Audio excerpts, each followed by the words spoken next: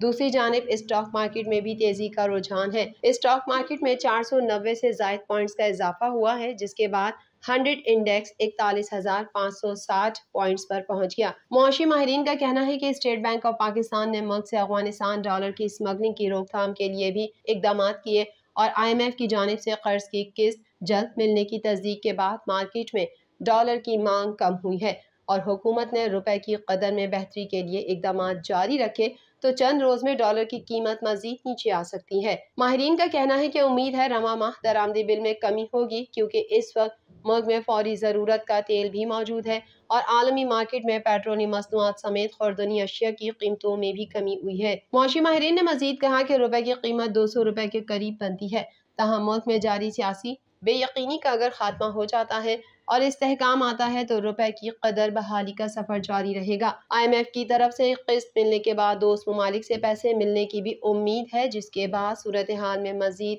بہتری آنے کی امید ہے۔ پاکستان تحریک انصاف نے چیف الیکشن کمشنر کے خلاف سپریم جوڈیشل کونسل میں دائر کیے جانے والے ریفرنس میں موقف اختیار کیا ہے کہ سکندر سلطان راجہ دانستہ طور پر بد انتظامی کے مرتکب ہو رہے ہیں۔ مزید جانیں گے اس رپورٹ میں۔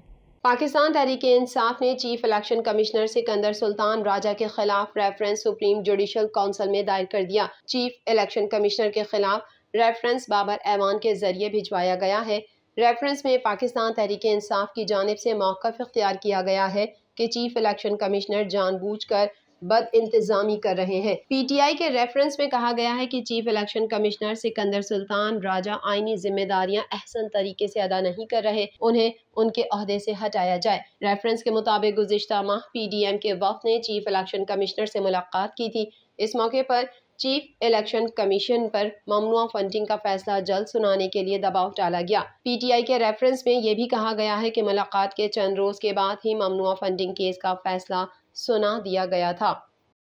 وزیر اعظم شہباز شریف کا کہنا ہے یہ اللہ کا حکم ہے کہ دکھی انسانیت کی خدمت کریں، آخری آفت زدہ گھرانے کی بحالی تک چین سے نہیں بیٹھوں گا، اتحادی حکومت مل کر ملک کو تمام بحرانوں سے نکالے گی۔ مزید جانیں گے اس رپورٹ میں۔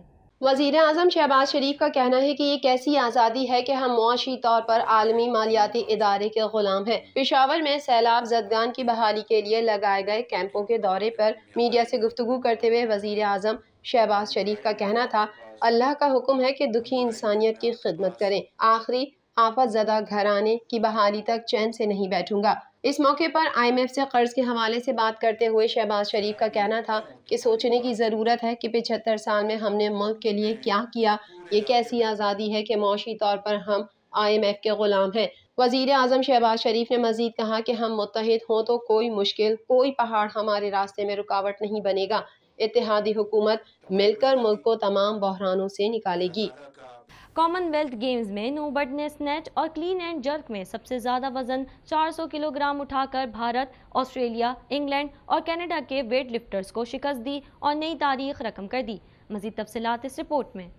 کامن ویلتھ گیمز میں پاکستانی ویٹ لفٹر نوح دستگیر بٹ نے تاریخ رقم کرتے ہوئے ملک کے لیے سونے کا تمغہ جیت لیا، جبکہ شاہ حسین نے جوڈو کے مقابلے میں کانسی کا تمغہ حاصل کیا۔ برطانوی شہر برمنگھم میں جاری کامن ویلتھ گیمز 2022 میں پاکستان کی کامیابیوں کا سلسلہ شروع ہو گیا۔ شاہ حسین کے ملک کے لیے پہلا میڈل جیتنے کے بعد پاکستانی ویٹ لفٹر نوح دستگیر بٹ نے گولڈ میڈل اپنے نام کر لیا۔ کامن ویلتھ گیمز میں نوح بٹ نے اسٹیچ اور کلین اینڈ جرک میں سب سے زیادہ وزن 400 کلو گرام اٹھا کر بھارت، آسٹریلیا، انگلینڈ، کینیڈا کے ویٹ لفٹرز کو شکست دی اور نئی تاریخ رقم کر دی۔ پاکستانی ویٹ لفٹر کی فتح کے بعد ویٹ لفٹنگ ہال پاکستان زندہ باد کے نعروں سے گونج اٹھا۔ ویٹ لفٹنگ کے مقابلے میں نیوزی لینڈ نے سلور میڈل جبکہ بھارت کے گردیپ سنگھ نے کانسی کا تمغہ حاصل کیا۔